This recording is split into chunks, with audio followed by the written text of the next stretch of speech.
오늘은 마태복음 25장 1절에서 13절 말씀을 함께 나누겠습니다. 앞서 24장 45절부터 믿음직하고 신중한 종과 나쁜 종을 대비하여서 말을 했습니다. 나쁜 종은 술 취하고 방탕하여 주인으로부터 내쫓김을 당해서 슬피 울며 이를 갈게 될 것이라고 말을 했습니다. 반면에 믿음직하고 신중한 종은 다섯째 날 성도들에게 말씀을 먹이는 사역을 감당하게 될 것이다 라고 말씀을 했습니다. 오늘 열처녀 비유에서도 대비하여서 말씀을 합니다. 슬기로운 다섯 처녀는 혼인잔치에 들어가고 미련한 다섯 처녀는 들어가지 못한다고 대비해서 말씀을 합니다. 우리는 이 말씀을 슬기로운 다섯 처녀가 되자고 막연하게 적용을 하고 있습니다.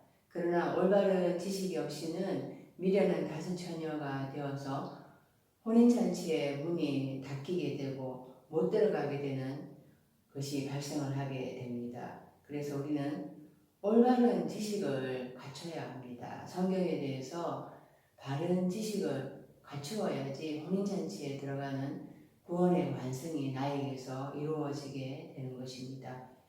1절입니다.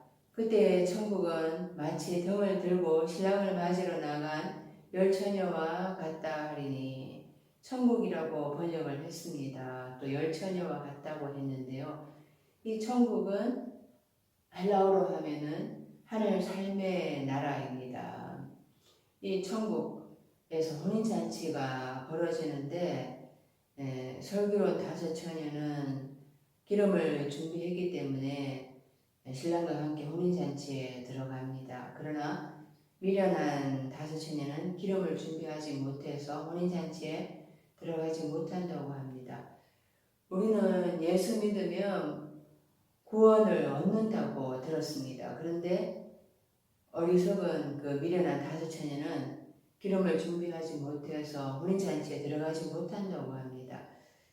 예수 믿으면 구원이고 또 미련한 다섯 처녀는 기름을 준비하지 못해서 혼인잔치에 못 들어간다. 이런 말들이 어떻게 서로 논리가 맞지가 않습니다. 성경이 전체적으로 논리가 맞아야 됩니다. 이렇게 서로 배치되는 말씀들, 논리가 맞지 않는 말씀들이 풀어져야지 성경이 전체적으로 연결이 되어지고 해설이 되어집니다. 그래서 우리는 이렇게 배치가 되는 말씀들을 풀 수 있어야 됩니다. 논리가 맞지 않는 말씀들을 성경을 전체적으로 연결해 볼 수가 있어야 됩니다. 이 천국이라고 번역을 했는데요. 하늘 삶의 나라. 이것이 장소적으로 내가 어디로 가는 것이 아닙니다. 우린 자꾸 어디를 간다고 생각을 하는데요. 내가 존재적으로 하늘 삶의 나라가 되는 것입니다. 상태를 얘기하는 거죠. 어떤 사람이 하늘 삶의 나라가 될 수 있는가? 그 하늘 삶의 나라가 열처녀와 같다고 했잖아요. 사람을 얘기하는 것입니다. 이 하늘이 복수로 쓰였습니다. 지금 구약에서 하늘은 샤마인인데 쌍수이거든요. 이 헬라어로 지금 우라노스 복수로 쓰였는데요. 이 헬라어로는 복수로도 쓰이고 우라노스가 단수로도 쓰입니다. 주기도문에서 뜻이 하늘에서 이루어진 것 같이 할 때는 복수입니다. 그런데 계시록 21장 1절에 사도 요한이 내가 또 새하늘과 새 땅을 보니 처음 하늘과 처음 땅이 없어졌고 했을 때 이 새하늘은 단수하늘이에요. 그러니까 구약에서의 쌍수하늘, 또 주기도문에서 뜻이 하늘에서 이루어진 것 같이 할 때 또 복수하늘, 그런데 마침내 새하늘, 단수하늘이 되어야지 혼인잔치에 들어가는 것입니다. 이 성경은 신랑과 신부의 혼인잔치에 대해서 말씀을 합니다. 신랑과 신부가 혼인을 하는 것을 성경은 구원의 완성이라고 말씀을 하거든요. 에베소서 5장 31절에 그러므로 사람이 부모를 떠나 그 아내와 합하여 그 둘이 한 육체가 될지니 이 비밀이 크도다. 나는 그리스도와 교회에 대하여 말하노라. 그리스도가 신랑 되신 남편 그리스도 예수를 말씀을 하죠. 이 교회는 내가 곧 교회잖아요. 너희는 하나님의 거룩한 성전이다. 이렇게 말씀을 하잖아요. 그래서 이 교회가 바로 또 신부이죠. 다 같은 말인 것입니다. 신랑 되신 그리스도 예수와 교회인 내가 거룩한 신부가 되어서 신랑과 함께 혼인을 해야 하는 것입니다. 그런데 이 혼인잔치에 들어가려면 기름을 준비해야 한다고 하는데요. 그래서 이 다섯처녀는 들어가고 또 미련한 다섯처녀는 못 들어간다. 이때가 언제를 말씀을 하는 걸까요? 막연하게 우리는 마지막 때, 종말의 때, 재림이라고 생각을 합니다. 넷째 날 교회에 와서 신앙생활을 하면서 율법을 받잖아요. 초등학문을 후견인과 청지기 아래서 배움을 받습니다. 그래서 다섯째 날 가나안 땅에 들어가게 되는데 젖과 꿀이 흐르는 그 기복을 맛보게 되죠.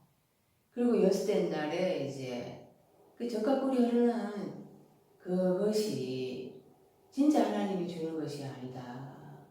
가짜 하나님에게 속아서 달콤한 그 기복에 젖어서 그것이 다인 줄 알았는데 그 다섯째 날 말미에 말씀의 기갈을 당해야 하는 거죠.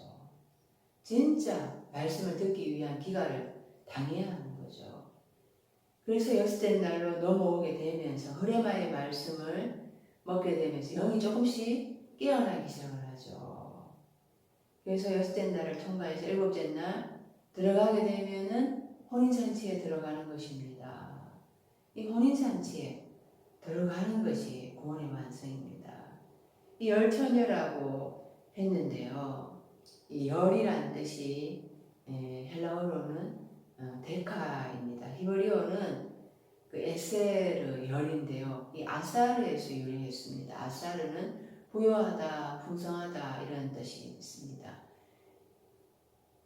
헬라어에서 열이라는 단어는 뜻이 없죠. 그냥 숫자를 얘기합니다. 히브리어로 열이 그 에세르라고 했잖아요. 근데 이 동사로 또 추적을 하다 보면은 부유하다, 풍성하다 이런 뜻이 있는 거예요.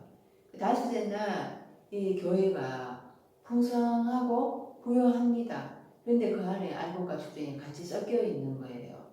추수 때에 알곡과 곶감에 드린다고 했잖아요. 그런데 축전이는 바깥 어두운 곳에 해서 불태워야 되는 거잖아요. 그러니까 이 알곡은 신중한 다섯처녀인 것입니다. 그래서 하나님의 혼인잔치에 들어가게 되는 거죠. 미련한 다섯처녀는 죽정이인 것입니다. 그래서 불태워지게 되는 거죠.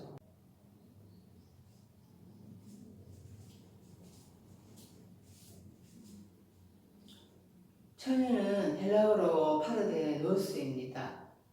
처녀는 세상적으로도 육체적으로 또 정신적으로 순결한 자를 의미합니다.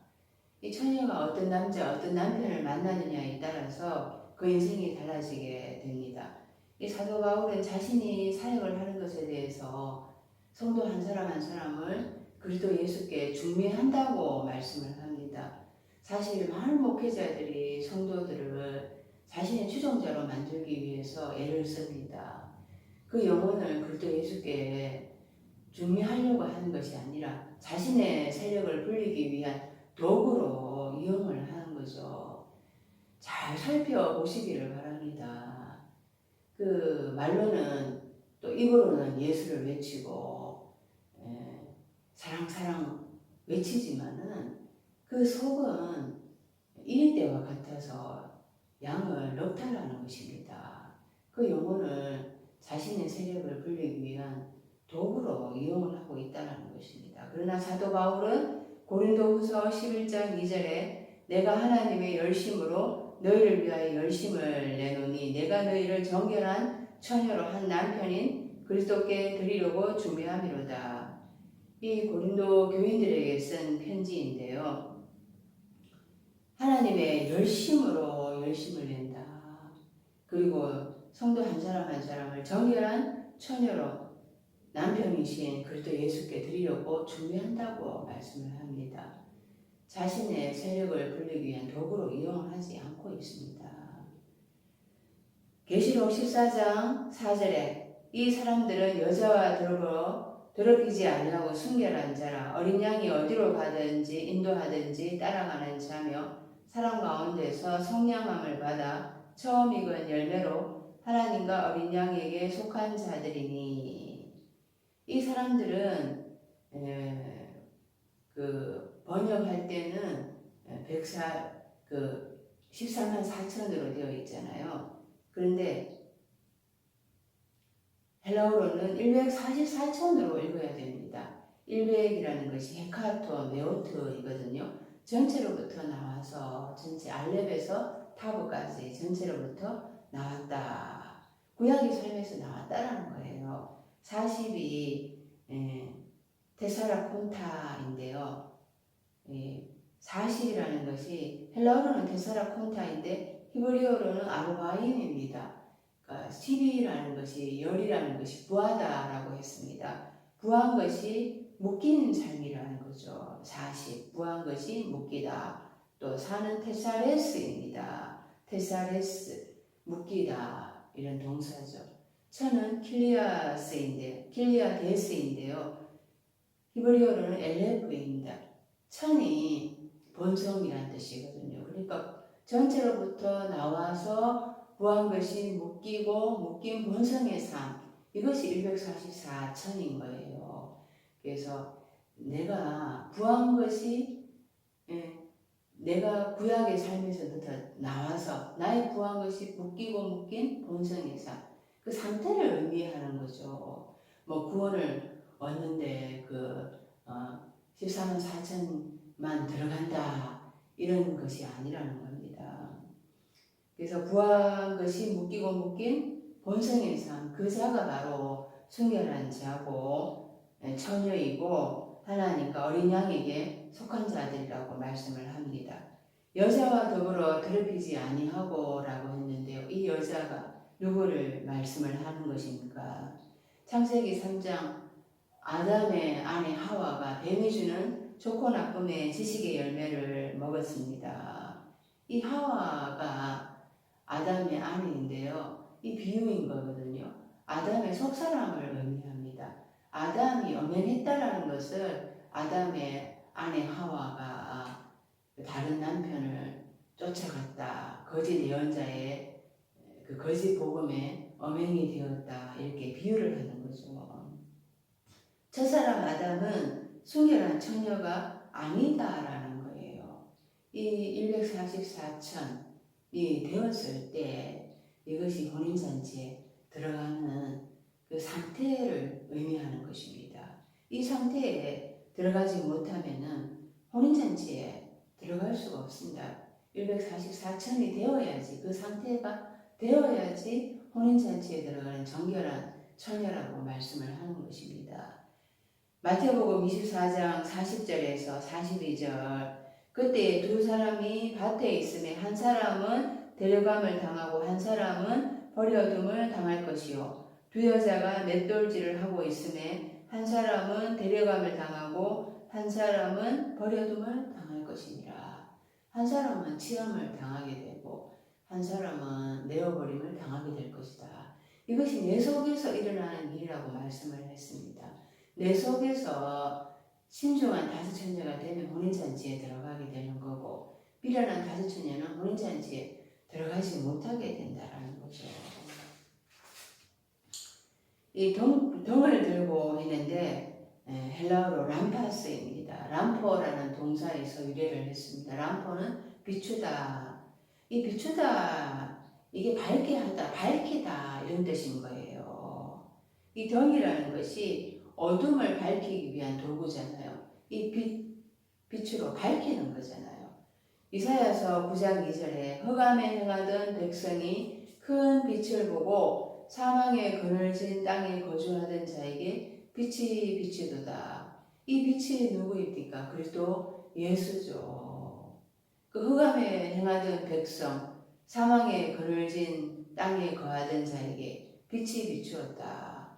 큰 빛이 막 비추었다 이렇게 했을 때 이 물리적인 빛을 이야기하는 것이 아닌 것입니다. 흑암, 어두운 백성, 그 속이 캄캄하고 무지에 사로잡혀 있었다라는 것입니다. 사망의 그늘진 땅에 거주하던 자, 그 시체와 같이 죽어있던 삶에게 그리스도 예수가 그 속에서 드러나기 시작을 했다는 거예요. 조금씩 빛으로 밝히기 시작을 했다는 거죠.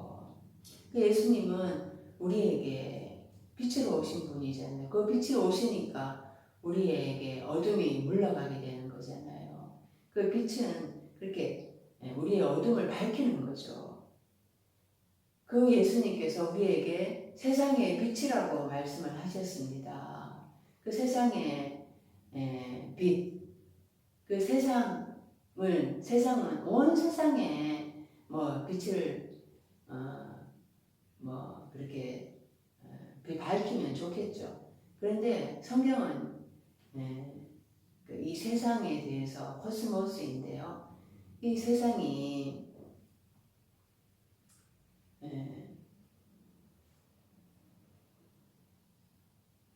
예수 안 믿는 자들에게도 우리가 빛이 되어야 하지만은 지금 아직 예수를 믿는데도 어둡고 캄캄하고 무지에 사로잡혀 있고 믿는다 하지만은 죽은 자와 같은 마른 뼈들과 같은 자들에게 그 밝히는 빛이 되어야 한다는 것을 말씀을 합니다. 그래서 이 빛이 이 밝히는 것이 있어야지 하나님이 드러나게 되는 거죠. 이 빛을 밝히려면은 기름이 있어야지 계속 밝힐 수가 있잖아요. 그래서 베드로후서 1장 19절에 또 우리에게는 더 확실한 예언이 있어 어두운 데를 비추는 등불과 같으니 날이 새어 샛별이 너희 마음에 떠오르기까지 너희가 이것을 주의하는 것이 옳으니라. 이 샛별이 그리스도 예수인 것입니다. 어떤 빛이 막 바깥에서 물리적으로 우리 비추는 것이 아니라 아까는 빛이라고 비유를 했지만은 지금은 또 샛별이라고 그리스도 예수를 비유로 말씀을 합니다. 내 마음 안에서 그리스도 예수가 떠올라야 하는 것입니다. 그리스도 예수가 내 마음 안에서 떠오르면은 나의 어둠을 물리칠 수 있는 빛으로 환하게 드러나게 되는 거죠. 이 빛이 필요한 이유는 어둠이기 때문에, 밤이기 때문에, 무지하기 때문인 것입니다. 그래서 이 다섯째 날은 아직 밤이기 때문에, 어둠이기 때문에 안다고 하지만은 영적 무지인 것입니다. 영적 소봉입니다. 그래서 이 기름 부음이 필요합니다. 일곱째 날에 들어가면 오순절 성령의 기름 부음이 임하잖아요. 그때는 따로 기름이 없어요. 필요 없어요. 이미 다 준비를 해야 해서 오순절 성령의 기름 부음을 받고 혼인잔치에 들어가게 되는 거죠. 그런데 다섯째 날에는 아직 어둠이고 밤이거든요. 무지이거든요. 그러니까 밝혀야 되는데 그 기름이 있어야 되는 거예요. 그렇게 기름이 없으면 밝힐 수가 없다는 거죠. 그래서 이 빛이 필요한 이유는 밝히기 위해서다. 그러려면은 내가 밝아져야 되는 거예요. 내가 먼저 밝아져야 하는 것입니다. 마태복음 6장 22절에서 23절 눈은 몸의 등불이니 그러므로 네 눈이 성하면 온몸이 밝을 것이요 눈이 나쁘면 온몸이 어두울 것이니 그러므로 네게 있는 빛이 어두우면 그 어둠이 얼마나 더하겠느냐. 내 눈이 밝다. 그러면은 이제 슬기로운 다섯 처녀가 되어 혼인잔치에 들어가게 되는 거죠. 근데 내 눈이 밝지 않다. 그렇게 되면 미혹을 당하는 미련한 다스처녀인 것입니다. 그렇게 되면 혼인잔치에 들어갈 수가 없습니다. 이것을 계시록 18장 23절에 등불빛이 결코 다시 네 안에서 비치지 아니하고 신랑과 신부의 음성이 결코 다시 네 안에서 들리지 아니하리로다. 너의 상인들은 땅의 왕족들이라. 네 복술로 말미암아 만국이 미혹되었도다. 눈이 밝지 않으니까 빛이 나에게서부터 다른 사람을 밝힐 수가 없어요. 내 안에서부터 지금 어두워서 내가 그 어둠에 사로잡혀 있습니다. 그러니까 빛이 비치지 않는 상태인 거죠. 그렇게 되면 내가 혼인잔치에 들어가지 못합니다. 그러니까 신랑과 신부의 음성이 들리지 않는다고 하잖아요. 내가 미련한 다스처녀가 되어서 거짓 복음에 미혹된 상태인 거죠. 이 신랑을 맞으러 나갔다 했는데요. 이 맞으러 나가다 이 단어가 아판테시스입니다. 아판타오라는 동사에서 유래를 했는데요. 만나다 이런 단어입니다. 이 아판타오는 아포, 분리하다 이런 전치사이죠. 또 안타오, 대면하다 이런 동사가 합성된 단어입니다. 내가 더러운 것으로부터 분리를 해야지 그리스도 예수와 함께 혼인잔치에 들어가게 됩니다. 거룩하신 신랑 되신 예수와 대면하기 위해서는 내가 더러운 것, 육신적으로 사는 삶에서부터 분리를 해야 하는 것입니다. 이 신랑은 헬라어로 님피오스인데요. 이 신랑이 우리는 무조건 그리스도 예수가 신랑이다. 우리는 신부이다. 그래서 혼인잔치에 믿으면은 이제 들어가서 구원을 얻게 된다라고 하지만은 그렇게 하면은 이렇게 다섯 처녀 이렇게 말할 필요가 없는 거예요. 그런데 다섯 처녀는 분명하게 혼인잔치에 들어가고 다섯 처녀는 못 들어가고 이렇게 구분을 하고 있잖아요. 마태복음 9장 15절에 예수님이 제자들에게 말씀을 합니다. 예수께서 그들에게 이르시되 혼인집 손님들이 신랑과 함께 있을 동안에 슬퍼할 수 있느냐. 그러나 신랑을 빼앗길 날이 이르리니 그때에는 금식할 것이라. 제자들이 여섯째 날 신랑이신 그리스도 예수와 함께 있었습니다. 흐레마의 말씀을 먹고 있었습니다. 그런데 이때는 그분이 신랑이고 자기들은 신부인 줄을 몰랐어요. 이 신랑이신 그리스도 예수를 빼앗길 줄을 꿈에도 생각을 하지 못했습니다. 그들은 세상 욕망에 취해 있었거든요.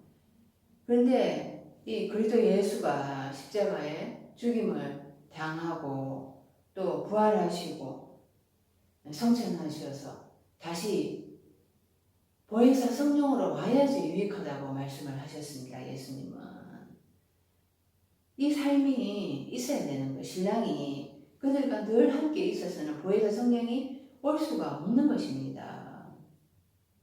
십자가 죽음이 있어야지 내 속에서 5대5, 빛과 어둠이 5대5로 갈라지게 되는 거예요. 그러면서 분별이 시작되죠.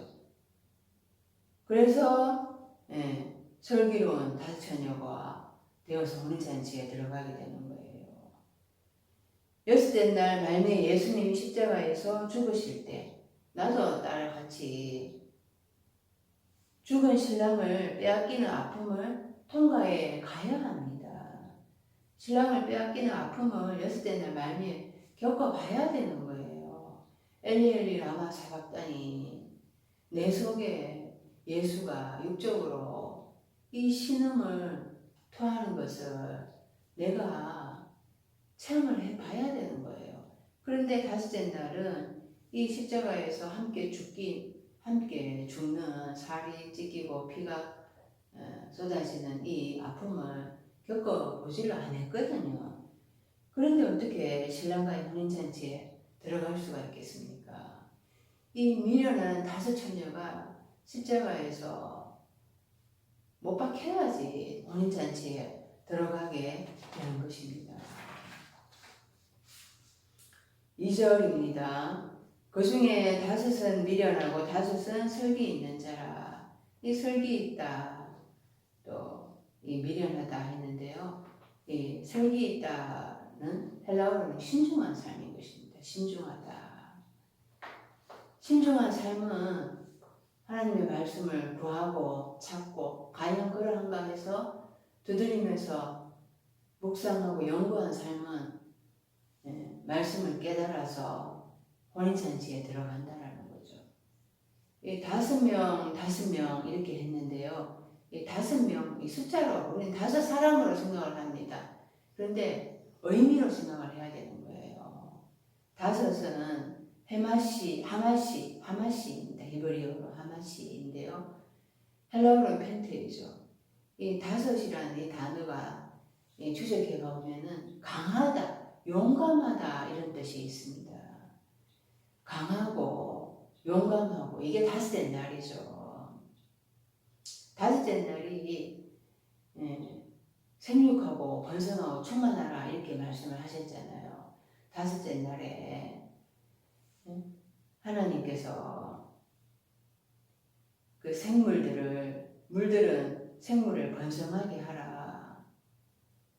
땅이 하늘의 궁창에는 새가 나르라. 또 큰 바다 짐승들과 물에서 번성하여 움직이는 모든 생물을 그 종류대로, 날개 있는 모든 새를 그 종류대로 창조하시니 하나님이 보시기에 좋았더라. 창세기 1장 20절부터 하늘의 궁창에는 새가 날라.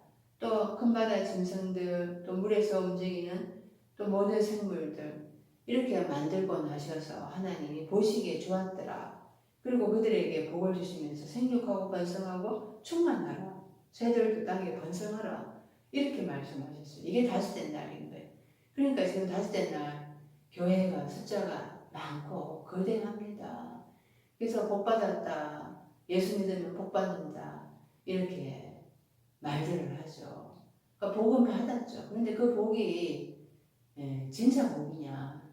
그건 그 복을 왜 주셨는가를 깨달아야 되는데 그 복에 취해서 진짜 복의 의미를 안 찾으려고 하고 있습니다. 그래서 그 복이 결국에는 그들에게 덫이 되고 맙니다. 그들이 먹는 그 음식이, 그 밥상이 그에게는 결국 덫이 되게 되는 거죠. 그래서 5째 날에 이 숫자가 많고 거대하니까 강한 거예요. 용감합니다. 뭐 믿음으로 안 될 것이 없습니다. 그런데 이 다섯으로 갈라진다라는 거예요. 5째 날에 이렇게 갈라져야 됩니다. 용감한 삶이 그 신중한 삶과 미련한 삶으로 갈라져야 되는 것입니다. 아브라함의 아들이 이스마엘과 이삭이 있었습니다. 또 이삭의 아들이 에서와 야곱이 있었습니다. 그 이스마엘의 속이 둘로 갈라진 거죠. 그런데 하나님은 장자를 안 택하시고 사자 이삭을 택하셨잖아요. 그 이삭을 통해서 그리스도 예수가 태어나실 것을 예언을 하셨어요. 아브라함은 그 이삭을 제단에 바치면서 그리스도 예수가 탄생할 것을 믿음의 눈으로 바라봤던 거죠. 에서와 야곱, 그 이삭이 에서와 야곱을 낳았는데 또 2아들인 것입니다. 그 에서의 속을 말을 하는 거예요. 이삭의 속을 말을 하는 거죠. 에서는 들짐승을 사냥하는 것을 좋아했습니다. 그 야곱은 장막에 거하는 것을 야곱은 장막에 거하는 것을 좋아했습니다. 근데 하나님은 에서는 미워하고 야곱은 사랑한다고 말씀하시잖아요. 에서는 들짐승 사냥하는 것을 좋아하면서 장자의 명분을 경홀히 여기셨어요. 야곱은 신중한 사람인 것입니다. 장막에 거한다라는 것이 하나님의 장막에 거하면서 말씀을 사모하고 장자의 명분을 사모했습니다. 그래서 하나님께서 야곱을 택하시고 에서를 버리셨다고 하는데 이것이 선택과 유기가 아닌 것입니다. 장자의 명분을 사모하는 그 마음을 하나님께서 받으신다라는 거예요. 그래서 내 속에서 신중한 삶으로 갈라지고 또 미련한 삶으로 갈라지는 것이 다섯째 날에 이제 있다라는 거예요. 이 다섯째 날에 기복을 맛보면서 등 따시고 배부르게 되잖아요. 그런데 그 예언서들에서 보면은 이제 이들이 다섯째 날 말미에 말씀에 기각을 당하는 것을 볼 수가 있습니다. 다섯째 날 말미에 되니까 그 바벨론 포로 잡혀갔다 오면서 옛날 다윗의 영광이 일어나는 것이 아니거든요. 진짜 물질적인 것이 다가 아니구나 라는 것을 느끼기 시작을 하는 거죠. 그 바벨론 포로에서부터 돌아왔다라는 것이 하나님의 성전을 짓는 것을 사모해서 돌아왔잖아요. 예루살렘 성전을 재건축하는 그 소망을 가지고 돌아왔는데요. 그 예루살렘 성전의 건축, 그것은 실상 자기의 참 성전을 지어가는 것을 말을 하는 거죠. 참 성전을 지어가는데 어떻게 지어가야 되는가? 그 물질적으로 부여하는 것으로 지어갈 수가 없구나라는 것을 깨닫기 시작을 한 거죠. 그래서 말씀의 기갈을 당하기 시작을 합니다. 그것은 말씀을 듣기 위한 기갈이라고 아모스에서 말씀을 하고 있습니다. 또 이것을 계시록 9장 1절에 보면은 다섯째 천사가 나팔을 불매 내가 보니 하늘에서 땅에 떨어진 별 하나가 있는데 그가 무저갱의 열쇠를 받았더라. 하늘에서 땅에 떨어진 별 하나, 그 하늘에서 두 개의 하늘이 있는 거예요. 그런데 이 가짜 하늘이 진짜 하늘, 그 진짜 하나님과의 전쟁에서 져서 땅으로 내려왔죠. 그래서 땅에서 땅에 있는 성도들을 괴롭히기 시작을 합니다. 그 무저갱이 열쇠를 받아서 이제 그가 무저갱을 여니 그 구멍에서 큰 하덕의 연기 같은 연기가 올라오매 자기의 그 구멍인 거예요. 무저갱의 그 끝도 바닥이 보이지 않는 끝도 없는 그 우물 거기에를 여니까 그 안에서 올라오는 우물에서 올라오는 것들이 물이 마실 수 있는 물이 아니라는 것입니다.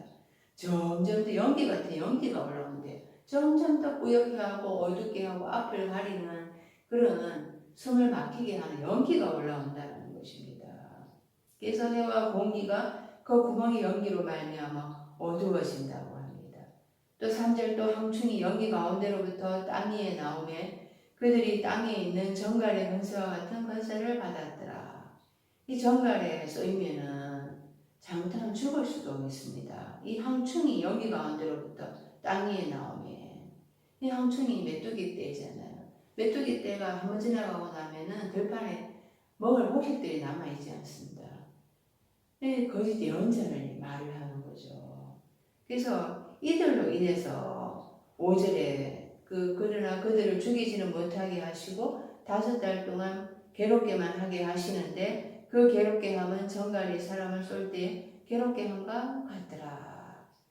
이 정갈이 사람을 쏠 때 괴롭게 함과 같이 그 죽임을 당하는 고통을 5째 날 말미에 당하게 됩니다. 거짓 예언자들의 그 점점 더 앞이 안 보이고 시야를 가리고 어둡게 하고 캄캄하고 숨을 막히게 하는 그 말씀으로 인해서 죽임을 당하는 고통을 당하게 되는 거라는 거예요. 5째 날이. 그게 5째 날입니다.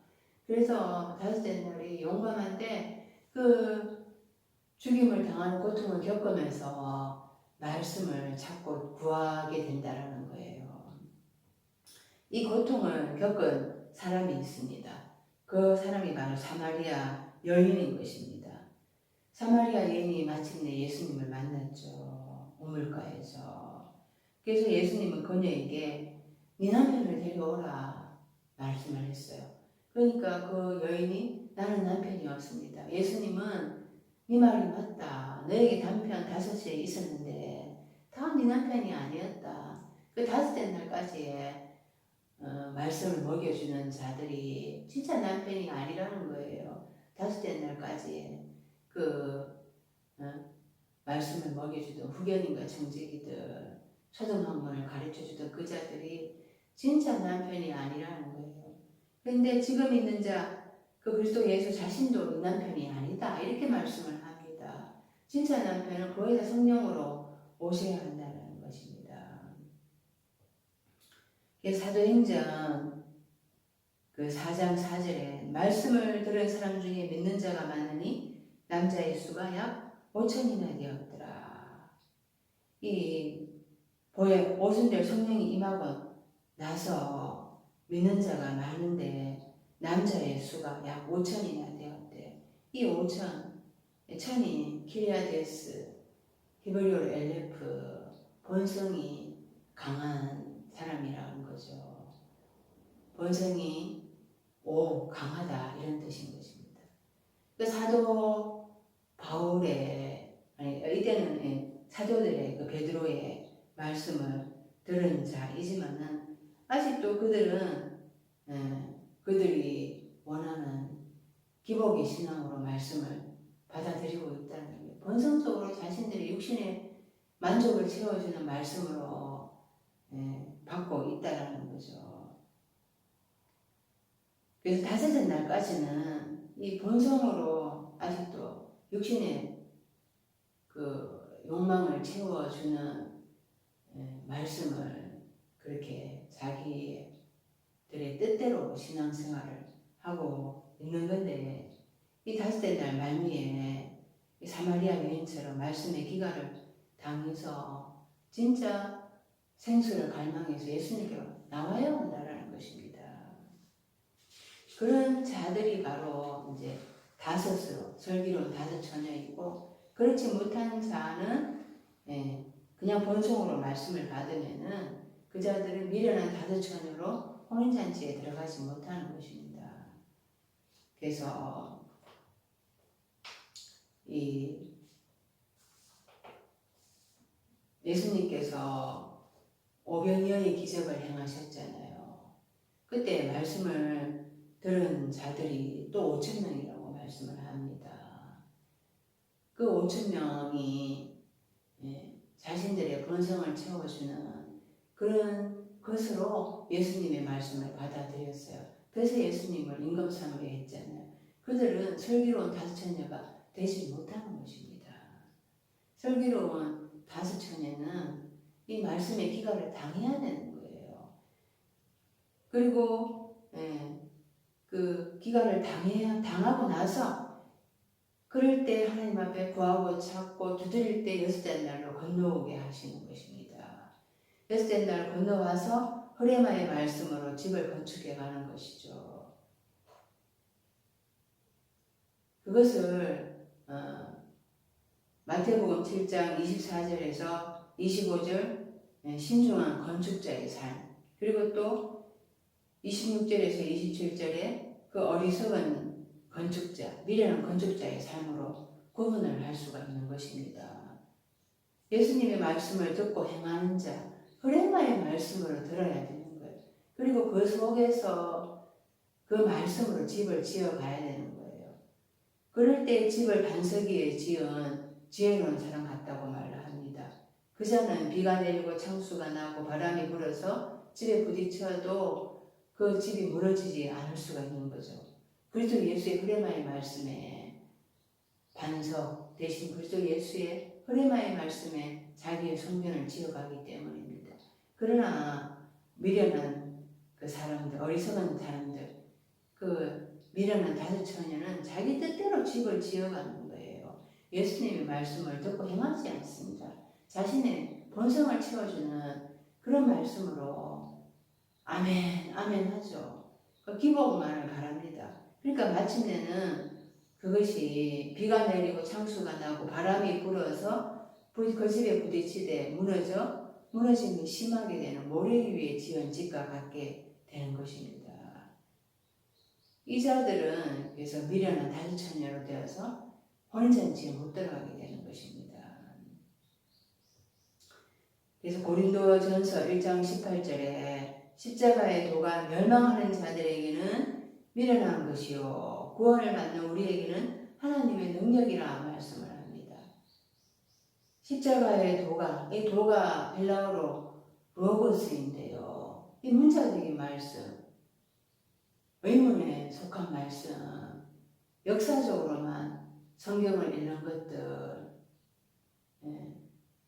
그 십자가의 이 로고스를 못 박아야 되는데 그게 미련한 다섯 처녀에게는 어리석어 보이는 것입니다. 기복의 그 말씀들, 성공의 말씀들, 야망을 부추기는 그런 말씀들을 십자가에 못 박아야 되는데 그것이 어리석어 보이는 거예요. 미련해 보이는 거예요. 근데 그 로고스, 의문에 속한 말씀, 그 나의 본성을 채워주는 육신적인 소욕을 채워주는 그런 말씀을 못 박지 않으면은 결국에는 구원의 길에서 멀어지게 된다라는 거죠. 혼인잔치에 못 들어가는 다섯 처녀, 구원에 못 들어가게 되는 건데요.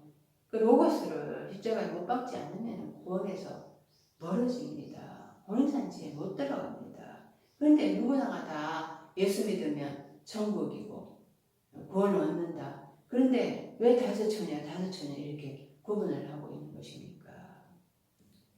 3절 미련한 자들은 등을 가지되 기름을 가지지 아니하고, 이 기름이 히브리어로 헬레브인데요.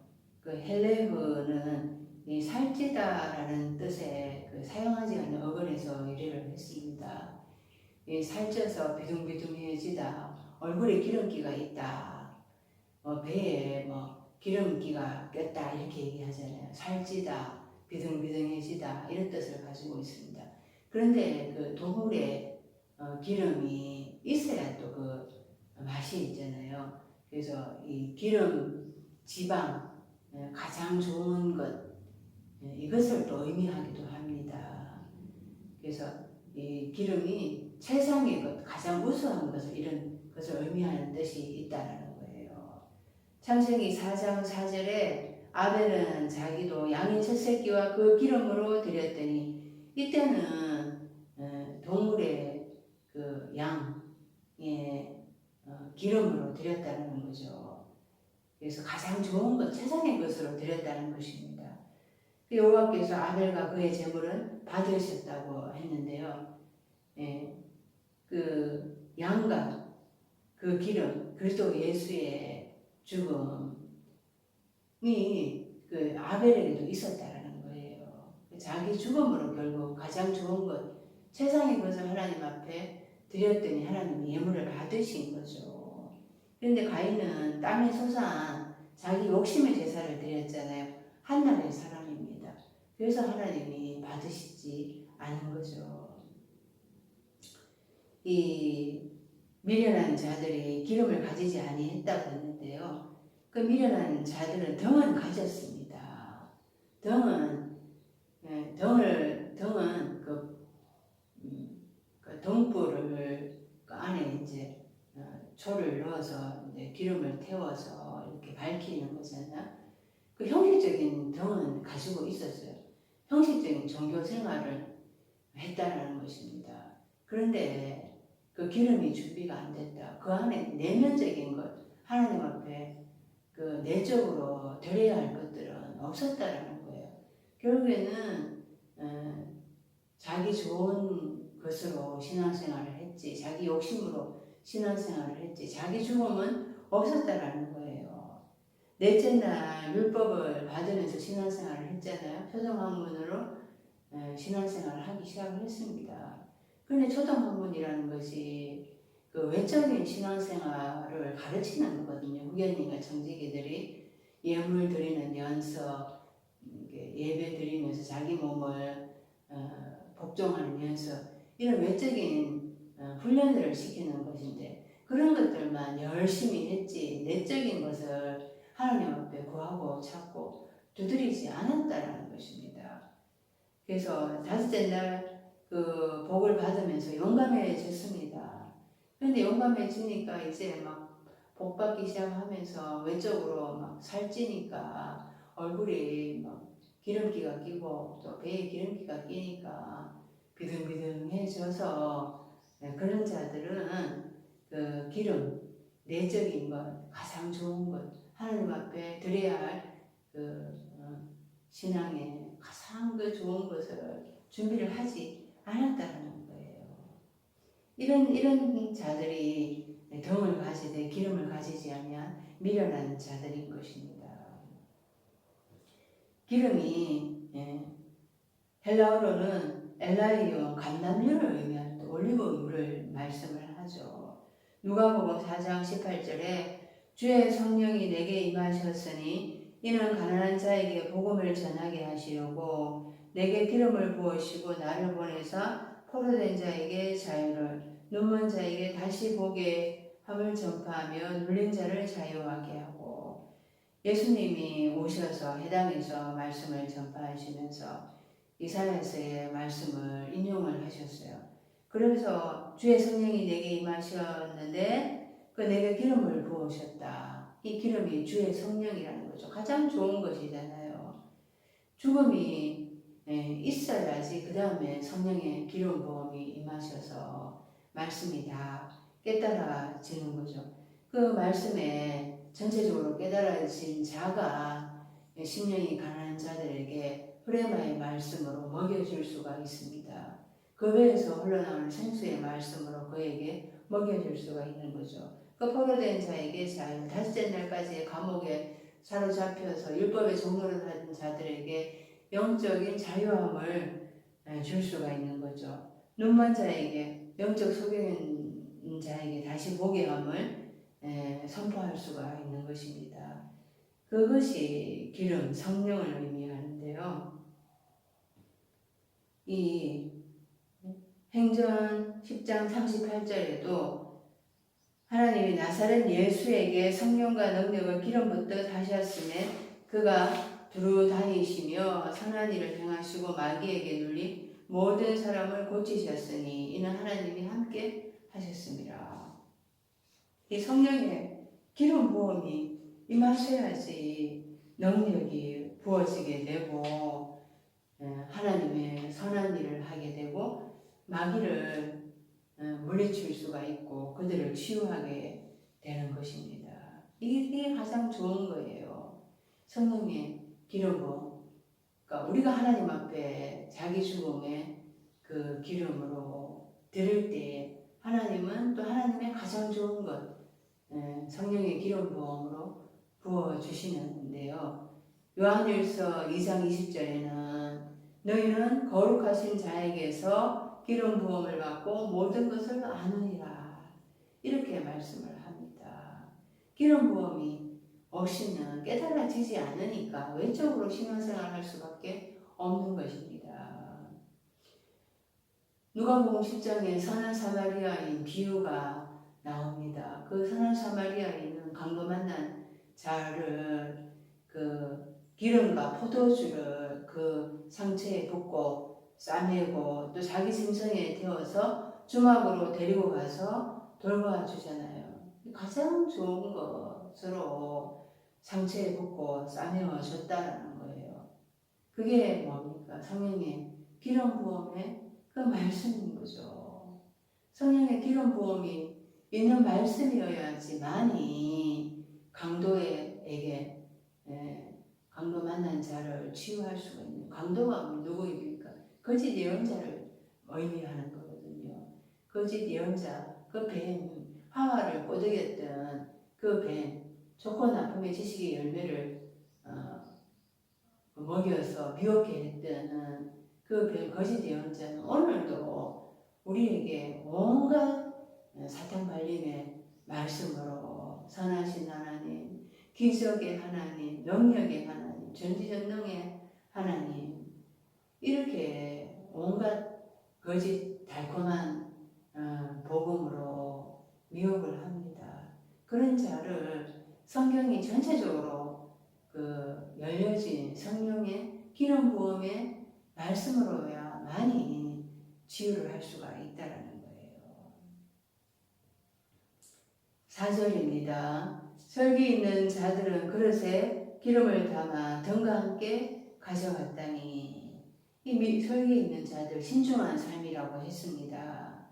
그 외적으로 신앙생활을 하지만 그 외적인 것으로는 갈급함을 느끼고 기갈을 느끼고 갈증을 느껴서 하나님 앞에 한 진짜 생수의 말씀이 무엇입니까? 그렇게 두드리기 시작을 한 자들이죠. 그런 자들에게 마침내 그 흑암에 거하는 자들에게 빛이 비추고 사망의 그늘진 땅에 거주하던 자들에게 빛이 비추어주다.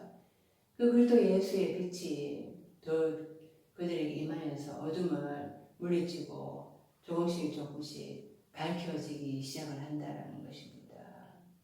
그릇에 기름을 담아 등과 함께 가져갔다니 그 그릇이라는 게 우리는 외적으로만 자꾸 생각을 하는 거예요. 보이는 것으로만 생각을 하죠. 세상에 보이는 것으로 하나님은 우리에게 1차적으로 성경의 말씀을 주셨습니다. 그런데 그 내적인 이면의 말씀을 파헤쳐 봐야 되는 겁니다. 그릇이 안개이온인데요. 고린도후서 4장 7절에 우리가 이 보배를 질그릇에 가졌으니 이는 심히 큰 능력은 하나님께 있고 우리에게 있지 아니함을 알게 하려 함이라. 그러니까 질그릇이 바로 나인 것입니다. 너무나 보잘것없고 하찮고 막 쓰는 그릇이죠. 그런데 빼어지기 쉬운 그릇이지만은 하나님의 보배를 담궈 놨다는 거예요. 그 안에. 그 안에 보배가 있는 것을 모릅니다. 내가 어떤 존재인가를 깨닫지를 못하죠. 그래서 늘 좌절하고 울고 질질 짜는 신앙생활을 합니다.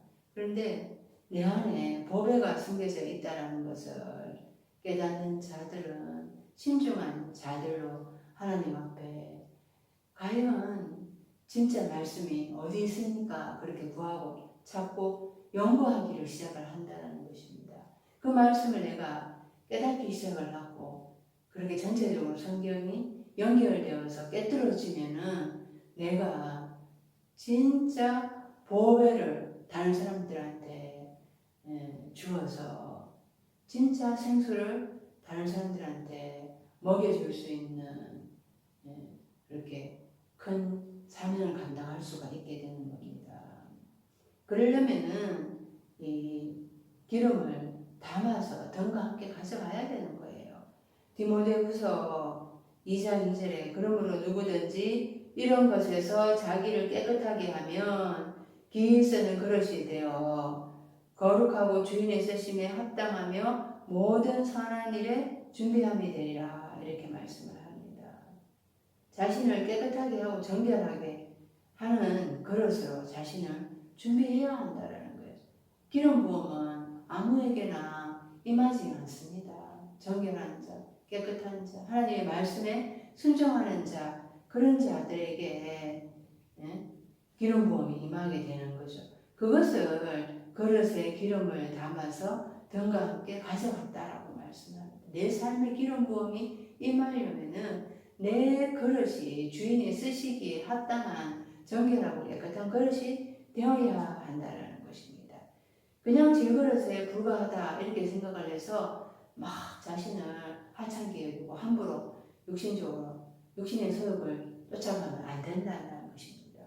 그러면 성령의 기름 부음이 임하지 않게 되죠. 5절입니다. 신랑이 더디 옴으로 다 졸며 잘세. 신랑이 더디 온다고 생각을 했는데요. 이게 크론이죠. 지체하다라는 뜻인데요. 히브리서 10장 37절에 잠시 잠깐 후면 오실 이가 오시리니 지체하지 아니하시리라 이렇게 말씀을 합니다. 지체하지 않는다고 분명하게 약속의 말씀을 하시잖아요. 그런데 악한 종들은 마태복음 24장 48절에서 50절 만일 그 악한 종이 마음에 생각하기를 주인이 더디 오리라 하여 동무들을 때리며 술친구들과 더불어 먹고 마시게 되면 생각하지 않은 날 알지 못하는 시간에 그 종의 주인이 이르러. 그래서 내 마음 안에서 내가 술 취하고 방탕하여서 내 마음 안에서 주인이 더디 올 것이다. 그렇게 어둠에 사로잡혀 있다라는 것입니다. 영적 무지에 사로잡혀 있다라는 겁니다. 그런 자들은 하나님이 진짜 드디어 오는 것처럼 그렇게 느껴지고 있는 것입니다. 그래서 사실 하나님의 말씀대로 순종 안 한다고 해서 금방금방 하나님이 하늘에서 번개를 내리고 천둥을 내려서 내가 여기 있다. 네가 말씀대로 안 하니 내가 노한다. 진노한다. 이렇게 하시는 게 아니잖아요. 그러니까 그 속에서 착각을 하고 있는 거죠. 말씀을 이렇게 기브리스에서 말씀하는 걸 찾아봤어야 됐는데 그 마음 안에서 엄행을 하기 때문에 엄행하니까 뭐 살만합니다. 뭐 복 주고 그래서 뭐 덕자시고 배부르니까 살만하죠. 그게 방탕하고 술 취한 삶이거든요. 신앙이 지체함으로 다 졸면 잔다고 말씀합니다. 이 졸다라는 것이 뭐 꾸벅꾸벅 졸다 이게 부주의한다라는 거죠. 부주의하고 게으르고 태만하다라는 것입니다. 이 밤이니까 다 영적으로 무지하고 어둠이고 캄캄하니까 부주의할 수밖에 없어요. 태만할 수밖에 없고 게으를 수밖에 없는 것입니다. 그 하나님의 뜻을 모르니까 근데 당연히 게으르고 태만한 거죠. 그래서 이 잔다 예수님께서 겟세마네 동산에서 기도하실 때 제자들이 졸며 꾸벅꾸벅 졸면서 자고 있었잖아요. 영적 잠이라는 것입니다. 그래서 이 잠자는 자들이 그 신중한 자들도 지금 자고 있고 또 미련한 자도 자고 있어요. 신중한 자가 다섯째 날에 말미에 영적으로 기갈을 당하면서 말씀에 갈증을 느끼기 시작을 하면서 자꾸 두드리잖아요. 그런데 다섯째 날에서 여섯째 날 들어와서 말씀을 듣기 시작을 합니다. 예수님의 흐레마의 말씀을 듣고 조금씩 깨닫기 시작합니다. 예수님의 빛이 그 속에서 밝아지기 시작을 합니다. 그런데 아직 영적으로 어둠이라는 거예요. 밤이라는 거예요. 그래서 자고 있다는 것입니다. 신중한 자도 자고 있고 졸고 있고 미련한 자도 졸고 있다는 것입니다. 그런데 이제 그 6절에 그것이 달라지죠. 보면 6절 밤중에 소리가 나되 보라 신랑이로다 맞으라 나오라 하매 이 밤중에 밤의 중심 안에서 밤의 중심에서 이 밤이라는 게 영적으로 어두컴컴한 영적 무지라 그랬잖아요. 그래서 이 밤인데 그때 신랑이 왔습니다. 예수님이 왔습니다. 그러니까 주의 날이 도둑같이 이른다고 했습니다. 이 밤이라는 것이 닉스인데요. 로마서 13장 12절 밤이 깊고 낮이 가까웠으니 그러므로 우리가 어둠의 일을 벗고 빛의 갑옷을 입자. 밤이 깊고 낮이 가까웠으니 우리가 어둠의 일을 벗고 그러니까 밤이 어둠이라는 거예요. 이 밤인데 주의 날 도적같이 왔는데 그때라도 깨어서 그 어둠을 떨치고 일어나면 되는 것입니다. 그런데 미련한 자들은 계속해서 자고 있다라는 것입니다. 깨어날 생각을 안 합니다. 왜냐하면은 자는 자들은 밤에 자고 취하는 자들은 밤에 취하되 데살로니가전서 5장 7절에서 말씀하는 계속 밤이라는 거예요. 그러니까 여섯째 날 들어와서 조금씩 밝아지기 시작하면서 밤이 됐다 낮이 됐다 이 신중한 자들은 이것을 거쳐가고 있는 거죠. 그래서 이 밤중에 소리가 나서 밤에 중심하는 신랑이 왔습니다. 그때 깨어 일어날 수가 있는 것입니다. 신중한 삶은 그때 깨어 일어나는 거죠. 그런데 이 미련한 삶은 계속 어둠에 취해서 있습니다. 이게 차이점인 것입니다. 이때 일어나야지 이제 점점점 빛이 밝아지는 것을 경험을 할 수가 있게 되는 겁니다.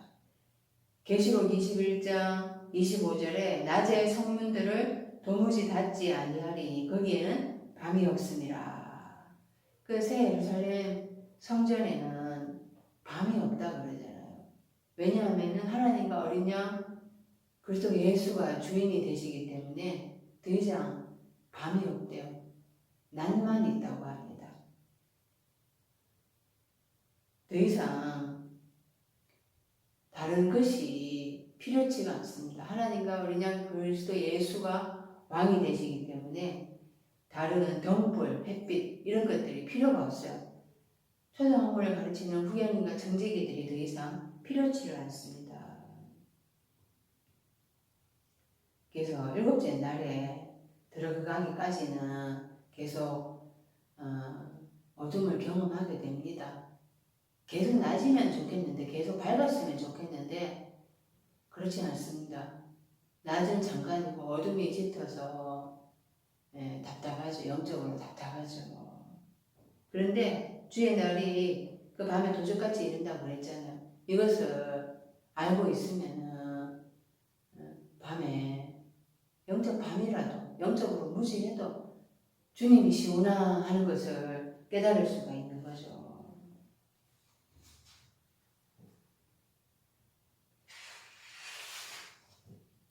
그래서 이때 일어나야 되는데 그것을 요한복음 5장 27절에 이렇게 말씀합니다. 또 인자됨으로 말미암아 심판하는 권한을 주셨느니라. 이를 놀랍게 여기지 말라. 무덤 속에 있는 자가 다 그의 음성을 들을 때가 오나니 선한 일을 행한 자는 생명의 부활로 악한 일을 행한 자는 심판의 부활로 나오리라. 그 하나님의 선한 일을 행한 자는 다시 살아나게 됩니다. 그게 부활인 거죠. 저 천국에 가서 부활하는 그런 게 아니라 죽고 난 다음에 다시 부활하는 것이 아니라 이 땅에서 지금 진리로 깨어서 일어나는 그게 부활인 거예요. 그게 무덤 속에 있으면서도 하나님의 음성을 듣는 것입니다. 그게 부활인 거죠. 무덤 속에 있는 거 이게 밤이고 어둠이고 영적 무지인데 이때 신중한 삶은 다시 살아나는 것입니다.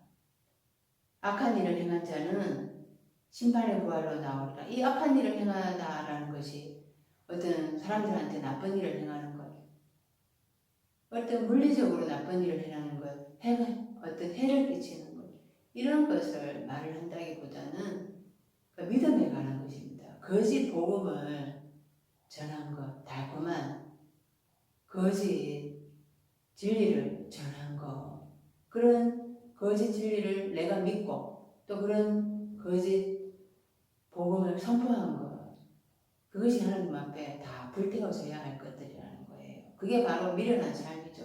그래서 바깥 어두운 데서 슬피 울게 된다고 하잖아요. 다 불태워져야 할 것들입니다. 그래서 이 밤의 중심에서 자고 있어도 깨어 일어날 수 있는 그게 있어야 되는 거예요. 엿새 날을 거쳐가면서 답답하잖아요. 허감이 짙습니다. 그럴 때라도 신랑이 우는 소리를 주의 깊게 들을 수 있어야 하는 겁니다. 7절 이에 그 처녀들이 다 일어나 정을 준비할세. 이 일어나 할 때 에게이로인데요. 이 에게이로가 그냥 일어나는 게 아니고 부활한다라는 것입니다. 부활한다라는 것. 근데 부활하는 것에 대해서 부활하는 것에 대해서 마태복음 9장 25절에 그 소녀의 손을 잡으시면서 예수님께서 일어나라 달리다고 하잖아요. 소녀야 내가 네게 말하면 일어나라. 그때 이 에게이로거든요. 또 중풍병자에게도 인자가 세상에서 일어나서 죄를 사하니 권능이 있는 줄 너희로 알게 하려 하노라 하시고 일어나 이 침상을 가지고 집으로 가라. 이럴 때 일어나잖아요. 이 애교 이룩이에요. 애교 이룩. 일어났는데 이제 등을 준비할 새 있는데 뭐 등 만지면서 뭐 등불을 켜고 뭐 이렇게 이제 우리가 연상이 되죠. 그 등이 외적으로 신앙생활 하는 것이라고 했습니다. 이 준비하다라는 단어가 코스메오인데요. 코스메오. 꾸미다 이런 뜻을 가지고 있습니다. 꾸미다. 계시록 21장 2절에 또 내가 보매 거룩한 성 예루살렘이 하나님께로부터 하늘에서 내려오니 그걸 준비한 것이 신부가 남편을 위하여 단장한 것 같더라. 거룩한 성 예루살렘 성이 신부라고 말을 합니다. 그리스도 예수로부터 단장되었대요. 수리되었대요. 그때 코스메오입니다. 그래서 자기들의 외적인 신앙생활에 대해서 우리 단장을 하는데요. 그러니까 우리의 이 신앙생활이 외적인 것을 점검을 하는데 점검을 해야 되죠. 외적인 것도 해야죠. 당연히 해야 되는 것입니다. 그런데 그 외적인 것도 하면서 그 안에 내적인 것을 살펴봐야 하는 거죠. 그 내적인 것이 그리스도 예수의 말씀으로 고쳐지고 있는가 하는 것입니다. 베드로전서 3장 3절 너희 단장은 머리를 꾸미고 금을 차고 아름다운 옷을 입는 외모로 하지 말고 이 여자들에 대해서 이렇게 베드로 사도가 너희 단장은 머리를 꾸미라 또 금을 차라 금을 차고 또 아름다운 옷을 입는 그런 외모를 하지 말라 머리 꾸미고 금을 차고 아름다운 옷을 입는 일 가꾸는 일을 하지 말라 머리를 단정하게 해야 되죠. 금은 사치스럽게 뭐 굳이 안 해도 되잖아요. 또 아름다운 옷이 아니라도 또 깨끗하게 옷을 입어야 되죠. 자기를 꾸며야 됩니다. 그런데 이 성경이 그런 외적인 꾸밈에 대해서 단장에 대해서 이야기하고 있는가? 그 내적인 것을 말씀하고 있죠. 내적인 것을 살펴보라는 거예요. 그 내적인 거, 그 막연하게 우리는 신앙을 준비한다, 노력한다, 깨어 있으려고 한다, 성화되어 가려고 한다 이런 식으로 말을 하는데 그 성경 말씀을 구체적으로 우리가 알아야지 그리스도의 말씀으로 수리되어질 수가 있습니다. 8절 미련한 자들이 설기 있는 자들에게 이르되 우리 등불이 꺼져가니 너희 기름을 좀 나눠달라 하거늘 미련한 삶이 신중한 삶에게 이 등불이 꺼져간다. 기름이 부족하니까 빛이 점점 꺼져갑니다. 당연히 다섯째 날이 아무리 숫자가 많고 대단한 것처럼 보입니다. 능력을 행하고 교회가 외적으로 화려해 보이죠. 그렇다 하더라도 그것이 껍데기라는 것을 우리는 알아야 됩니다. 빛감독이라는 것을 우리가 볼 수 있어야 돼요. 그냥 외적인 것으로만 보니까 대단하다 이렇게 생각을 합니다. 그러니까 사람들이 다섯째 날 교회에 얻어먹을 게 없어도 가죠. 그런데 다섯째 날 교회는 아무리 대단해 보여도 그 안에는 진리의 말씀이 없기 때문에 내 안에 비치신 그리스도 예수가 점점 꺼져갈 수밖에 없어요. 그리스도 예수와 그 반대되는 거짓 예언자들의 말씀을 선포하고 있는데 어떻게 빛이 점점 더 밝아질 수가 있겠습니까?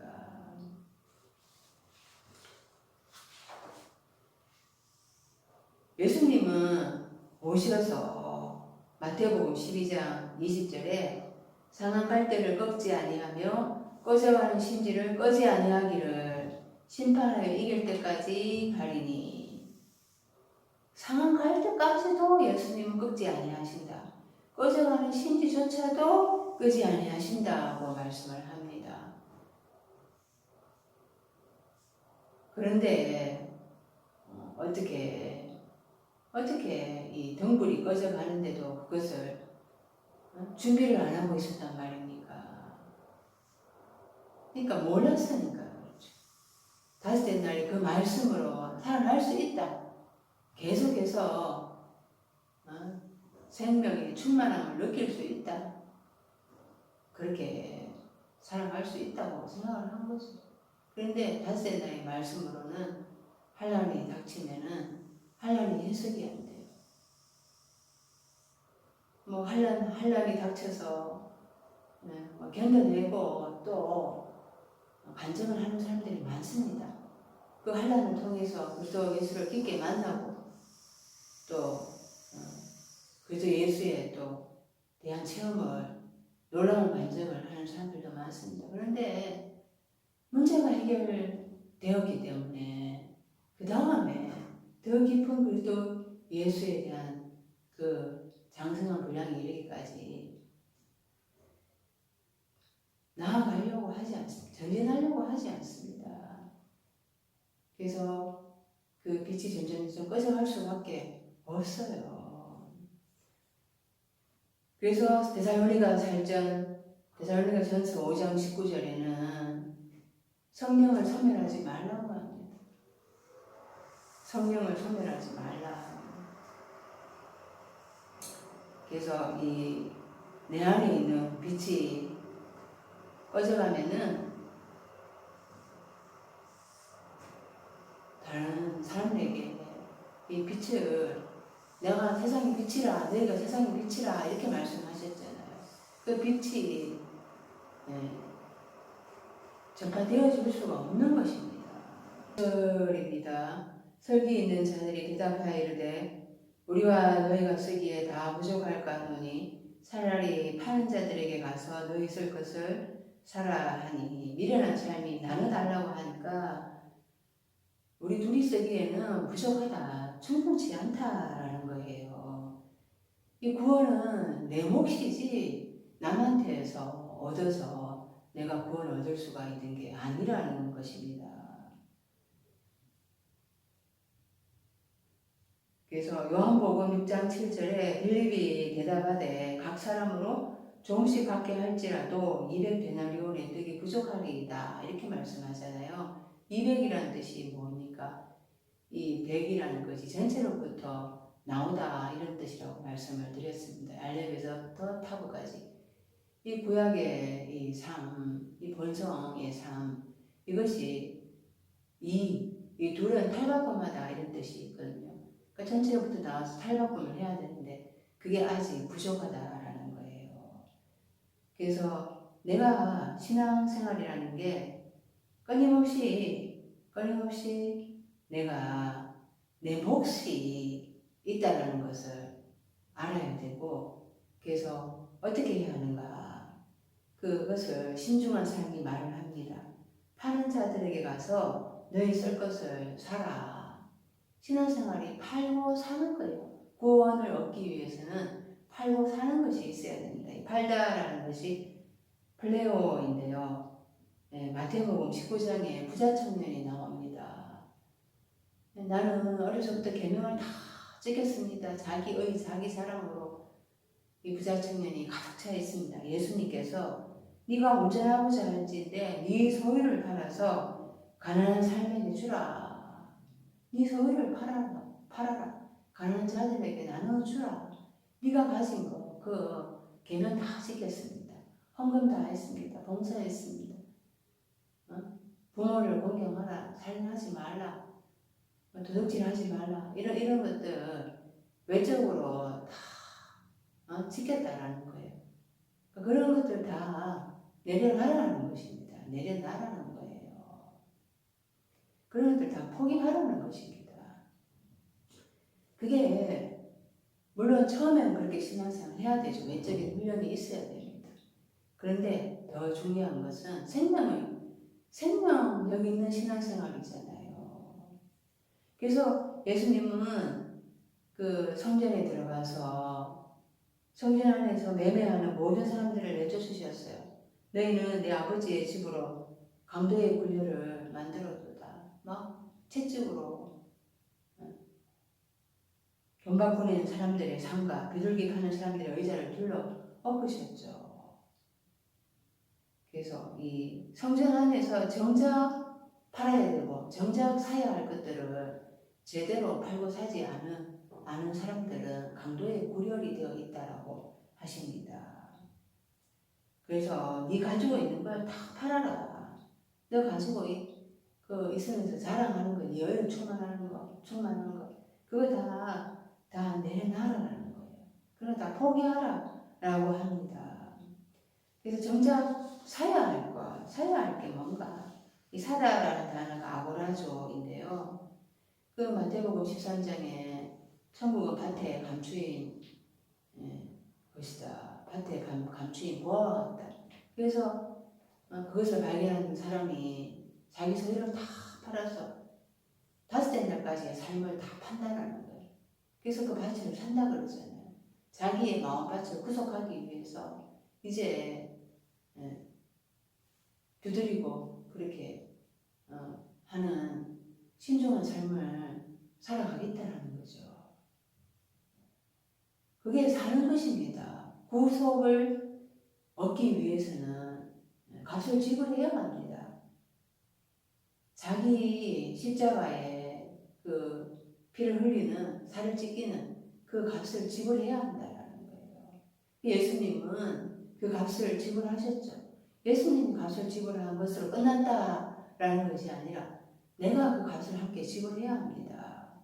그래서 고린도전서 7장 23절에는 너희는 값으로 사신 것이니 사람들의 종이 되지 말라라고 바울 사도가 권면합니다. 값으로 사신 것이다. 그것도 예수의 피값으로 지불되었다라는 거예요. 구원이 그냥 값없이 된 것이 아닙니다. 그래도 예수의 피를 흘려서 우리가 구원을 얻게 되는 거예요. 계시록 3장 18절에 내가 너희를 권하노니 내게서 불로 연단한 금을 사서 부요하게 하고 흰옷을 사서 입어 벌거벗은 수치를 보이지 않게 하고 안약을 사서 눈에 발라보게 하라. 불로 연단한 금을 사서 부요하게 하고 흰옷을 사서 입어라. 흰옷 세마포 표백되어지고 계속해서 표백되어지고 또 제가 멸절되고 진멸되어 져야지만이 벌거벗은 수치가 보이지 않게 되는 거예요. 그렇게 그냥 되는 것이 아니라 내 안에 있는 더러운 것들을 멸절하고 진멸하는 그게 있어야지 흰옷이 입혀지게 된다는 거예요. 그게 흰옷을 사는 것입니다. 그래서 예수께서 핏값으로 우리를 사셨잖아요. 그래서 그냥 그것만 되는 것이 아니라 내가 그래서 예수의 피를 흘리신 것처럼 나도 함께 피를 흘리면서 그 피에 나의 옷이 점점 하얗게 표백되어져 가는 거죠. 그게 바로 핏값으로 피로 사는 것입니다. 10절 그들이 사러 간 사이에 신랑이 오므로 준비하였던 자들은 함께 혼인잔치에 들어가고 문은 닫힌지라. 신앙생활이 혼인잔치라고 했습니다. 신랑이 대신 그리스도 예수와 함께 우리가 정결한 신부가 되어서 혼인잔치를 치러야 하는데요. 그런데 이 신중한 삶은 혼인잔치에 들어갔어요. 그런데 문은 닫혔습니다. 미련한 삶은 못 들어가게 된 거죠. 그래서 마태복음 22장에 혼인잔치가 나오잖아요. 그때 마태복음 22장 12절에 그 왕이 이르되 친구여 어찌하여 예복을 입지 않고 여기 들어왔느냐 하니 그가 아무 말도 못하거늘 예복을 입지 않았다고 내쫓습니다. 손발을 묶어 어두운 데서 슬피 울게 하라고 합니다. 그 예복을 입지 않았다라는 거예요. 미련한 삶은 신중한 삶은 예복을 준비했다라는 것입니다. 그래서 이 혼인잔치에 들어가기 위해서는 우리가 신중한 삶으로 기름을 준비하고 또 밤중에 주의 음성을 들어야 되는 거예요. 그렇지 않으면 그렇게 깨어있지 않으면 문은 닫히고 맙니다. 그래서 결혼 생활을 우리가 세상 사람들도 세상에서도 엄행을 하면 안 되잖아요. 그것처럼 하나님이 가장 귀하게 여기시는 게 그 하나님과 성도와의 관계인 것입니다. 부부 관계. 그 부부 관계에서 다른 남편이 들어오면 안 된다는 거예요. 히브리서 3장 4절에 모든 사람은 결혼을 기이 여기고 친서를 더럽히지 않게 하라. 엄행하는 자들과 간음하는 자들을 하나님이 심판하시리라. 그래서 이것을 나에게 적용하기가 참 쉽지가 않습니다. 엄행하는 자들, 간음하는 자, 내 안에 엄행이 있고 간음이 있고 이것을 깨닫고 그것을 잘라버린다는 게 참 쉽지가 않죠. 보면은 엄행하고 간음하는 것의 대표적인 것이 지금 돈인 것입니다. 인간의 속성상 돈, 이 마몬, 가짜 하나님 이것을 떨쳐버리기가 쉽지가 않은 거예요. 거기에 다 팔려가는 것입니다. 그래서 정작 십자가를 지면서 피를 흘려야 할 때 그것을 내려놓지를 못하죠. 그래서 결혼 잔치에, 혼인 잔치에 들어가기가 쉽지가 않습니다. 들어가지를 못해요, 대부분은. 그래서 계시록 19장 7절에 그 혼인 잔치가 행해졌을 때 우리가 즐거워하고 크게 기뻐하며 그에게 영광을 돌리세. 어린 양의 혼인 기약이 이르렀고 그의 아내가 자신을 준비하였으므로 그에게 빛나고 깨끗한 세마포 옷을 입도록 허락하셨으니 이 세마포 옷은 성도들의 옳은 행실이로다. 깨끗하고 빛나고 깨끗한 세마포 옷을 입고 혼인잔치에 들어가는 것, 그것이 성도의 가장 큰 기쁨이고 즐거움이고 행복입니다. 이 세마포 옷을 입는다는 것이 하나님 앞에서 인정을 받은 거잖아요. 거룩한 말씀으로 인침을 받은 거예요. 그런데 그게 안 되는 자들은 혼인잔치에 들어갈 수가 없다고 생각을 합니다. 이게 얼마나 끔찍한 일인가. 내가 혼인잔치에 들어갈 수가 없다. 그런데 성경이 이렇게 분명하게 이야기를 하고 있는데도 이것을 제대로 해석을 안 해주면서 다 혼인잔치에 들어갈 수 있다고 생각을 하고 있죠. 착각을 하고 있죠. 다 그 진짜 예수로 들어가는 것이 아니라 가짜 예수를 믿고 있다라는 거예요. 미련한 삶은. 가짜 예수가 전하는 가짜 복음, 유사한 예수가 전하는 유사한 복음을 믿고 있다라는 것입니다. 그것이 미련한 삶인 거예요. 요한복음 10장 7절에서 9절 나는 양의 문이다. 나는 양의 문이다. 나보다 먼저 온 자는 다 절도요 강도니 양들이 듣지 아니하느니라. 내가 문이니 누구든지 나로 들어가면 말미암아 들어가면 구원을 얻고 또는 들어가며 나오면 꼴을 얻으리라.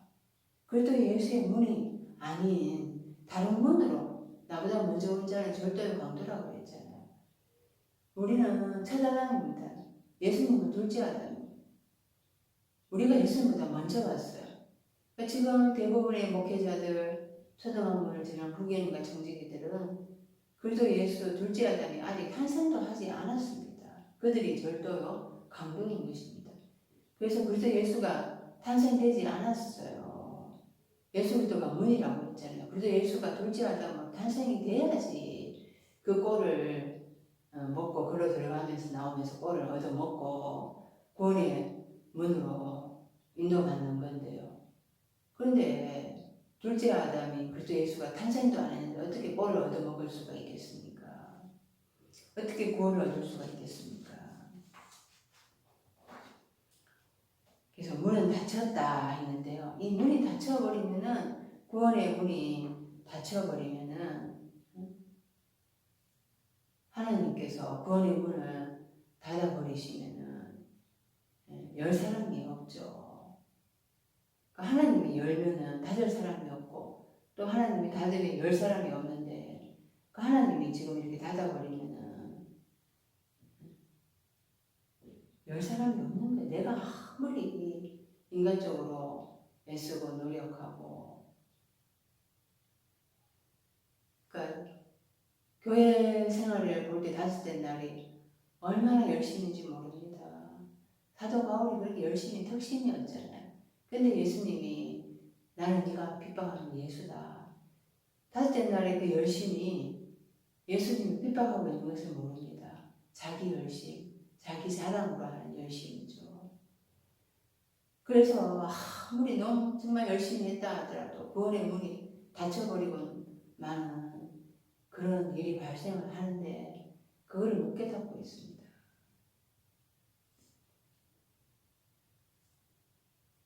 그래서 이 구원의 문이 닫히기 전에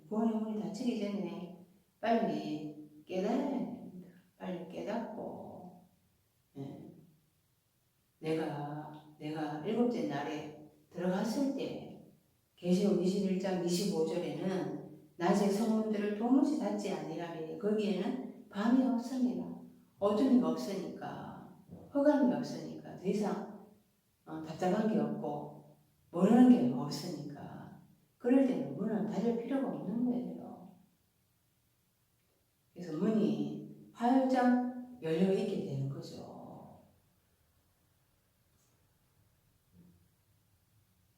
11절입니다. 거기에 남은 처녀들이 와서 이르되 주여 주여 우리에게 열어주소서 열어주소서 열어주소서. 안 오이거든요. 안 오이고 이 말씀의 문이 열려지게 해달라는 거예요. 마태복음 7장에 7절 구하라 그리하면 너희에게 주실 것이요 찾으라 그리하면 찾아낼 것이요 문을 두드리라 그리하면 너희에게 열릴 것이니. 이 말씀의 문이 열려지고 구원의 문이 열려지기 위해서는 이 말씀이 열려지기 위해서 구하고 찾고 문을 두드리는 그 기도가 있어야 됩니다. 구한다는 것은 기도를 의미하잖아요. 그 다음에 찾는 것은 이 말씀대로 찾아보는 거예요. 찾아보는 거.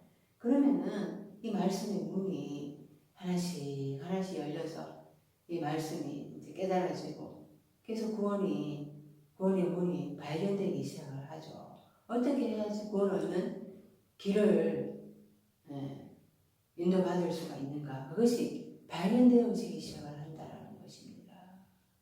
근데 무조건 구하고만 있으면 안 되고 무조건 기도만 하고 그러니까 7시간 기도합니다. 간증합니다. 대단합니다. 그런데 말씀에 대해서 열려지지가 않거든요. 하나님은 구하라 하셨어요. 찾으라고 그러셨어요. 문을 두드리라.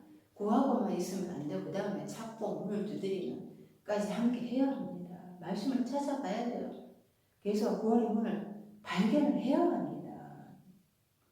그래서 눈이 밝아져야 돼요. 구원의 문을 발견하는 그 눈이 밝아져야 됩니다. 그럴 때 그리스도 예수가 한번 입을 열면은 닫을 사람이 없는 거죠. 그 문을 열어달라고 하는데 그 문을 열어주셔서 문이 일단 이미 닫혀버렸거든요. 12절에 대답하여 이르되 진실로 너희에게 이르노니 내가 너희를 알지 못하노라. 예수님이 내가 너희를 알지 못했대요. 아무리 열심히 주여 주여 외치고 귀신을 쫓아내고 했다 하더라도 자기 의를 드러내기 위한 것이거든요. 주 예수 그리스도 안에서 행한 것이 아니거든요. 그 흐레마의 말씀 안에서 깨닫고 열매를 맺기 위해서 한 삶이 아니라는 거예요. 자기 자랑으로 자기 의로 한 것이라는 겁니다. 그래서 아무리 자기 의로 한다 하더라도 하나님은 내가 너희를 알지 못한다 라고 분명하게 말씀하시는 것입니다. 이 눈이 떼어져야 되는데 이 미련한 사람은 눈이 감겨져 있죠.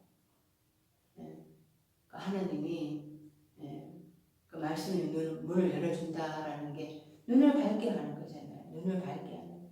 영적 성경에서 볼 수 있게 하는 거죠. 영안이 밝아지는 말씀을 볼 때 더 이상 문자적으로도 보지만 그 이면의 것을 이제 깨달을 수 있는 눈이 밝아지기 시작을 한다라는 거예요. 예수님은 이 아노이고라는 이 단어가 요한복음 9장 14절에도 쓰였는데요. 예수께서 진흙을 이겨 눈을 뜨게 하신 날은 안식일이라. 그 소경을 실로암 못에 가서 씻고 오라 했잖아요. 그래서 눈이 밝아졌습니다. 이게 영적 소경을 의미하죠. 그러니까 보지 못하는 자들은 보게 하고, 그게 안오이고인 것입니다. 그게 열려지는 것입니다. 하나님이 열려지게 하셔야 되죠. 하나님이 눈을 떠주셔야 돼요. 말씀의 문이 열려지게 하셔야 돼요. 그냥 아무리 내 열심으로 한다고 해도 열려지지가 않습니다. 눈이 밝아지지가 않습니다. 다섯째 날까지 미련한 삶이 어둠에 붙잡혀 있기 때문에 말씀이 깨달아지지가 않습니다. 그래서 등은 준비를 했는데 기름은 준비하지를 못한 겁니다. 그래서 열어주셔서 이 때가 있다라는 것을 알아야 됩니다. 어둠에서 빛으로 나아오려고 그러면은 내 때가 있는 거예요. 내가 지금 다섯째 날이다라는 것을 깨닫고 여섯째 날로 빨리 건너와서 일곱째 날로 가야 되겠다. 그래서 완전히 눈이 밝아져야 되겠다. 이 신중한 처녀, 다섯 처녀가 되어서 혼인잔치에 참여해야 되겠다. 들어가야 되겠다. 이것을 깨달아야 하는 것입니다. 그것을 위해서 기도가 필요한 것입니다. 다른 물질적인 필요 이런 것도 해야 되지만은 근본적인 필요를 구원에 대한 기도를 해야 하죠. 그래서 많은 사람들이 이 기도는 하는데 이 좁은 문으로 들어가기 힘쓰라고 하셨잖아요. 그 좁은 문으로 들어가는 것을 원하지 않습니다. 입으로는 주여 주여 하지만 능력을 행하는 주님을 힘입어서 자기 욕망을 채우려고 하고 있습니다. 그냥 배부르고 등 따시고 그냥 자신 잘 되고 물리적으로 풍성하고 부유하고 이것을 원하고 있죠. 다 뭐 제자다 뭐 좁은 문 들어가고 싶다 말로는 입으로는 그렇게 하지만 삶은 그렇지 않습니다. 이렇게 원어를 가지고 말씀을 선포를 하면 그렇게까지 어렵게 해야 하나. 그래서 이 원어를 가지고 영적으로 말씀을 선포하는 것이 좁은 문으로 들어가기를 힘쓰는 것입니다. 이것을 하면은 뭐 이상하다, 영적으로 뭐 비유한다, 뭐 이러고 그 자기가 아는 얄팍한 지식으로 막 빠지는 논리도 맞지 않는 그런 성경의 제 지식으로 듣기는 많이 들었거든요. 근데 전부 이렇게 앞뒤도 맞지 않고 논리가 맞지 않잖아요. 그런 말씀으로 가지고 막 반박을 하죠. 그게 사탄에 매여 있는 거예요. 그런 자들을 하나님은 알지 못한다라고 합니다. 13절에 그런즉 깨어있으라 너희는 그날과 그때를 알지 못합니다. 깨어있으라. 그냥 잠자지 말고 계속 깨어있으라. 다섯째 날 말미에 조금씩 기가를 당하면서 이제 영적으로 답답하니까 하나님 앞에 이제 구하기 시작을 하잖아요. 찾기 시작을 합니다. 여섯째 날로 들어와서 말씀을 이제 먹기 시작을 하지만 오랜만에 말씀으로 영이 조금씩 밝아지고 깨닫는 기쁨이 있습니다. 그런데 여섯째 날도 답답하거든요. 반중이라고 했습니다. 허감이라고 했습니다. 그래서 일곱째 날로 완전히 가기 위해서는 허감, 영적으로 답답할 때도 그때도 기도하면서 깨어있기를 위해서 구해야 하는 거예요. 우리는 그날과 그때는 모릅니다. 하나님 아버지께서 우리가 여섯째 날이 다 차면 하나님께서 빛으로 완전하게 밝아지는 낮을 허락하실 것입니다. 밤이 없고 어둠이 없는 그런 하나님 대낮 같은 때를 우리에게 허락하신다라는 거예요. 그것을 바라보고 믿는 것, 그것이 믿음입니다. 그래서 내가 구하고 찾고 두드려서 내가 어떻게 해야지 그리스도 예수의 그 혼인잔치에 참여할 수 있는 신부가 될 수 있는가? 내가 어떻게 해야 말씀이라고 칭함을 받고 세마포 옷을 입을 수 있는 신부가 될 수 있는가? 이것을 하나님 앞에 구하며 기도를 해야 합니다. 하나님 아버지는 그 기도를 외면하지 않으실 것입니다. 구하고 찾고 두드리면은 알아볼 것입니다. 마침내 그 말씀의 문이 활짝 열리는 그 은혜가 임하여 질 것입니다. 기도드립니다.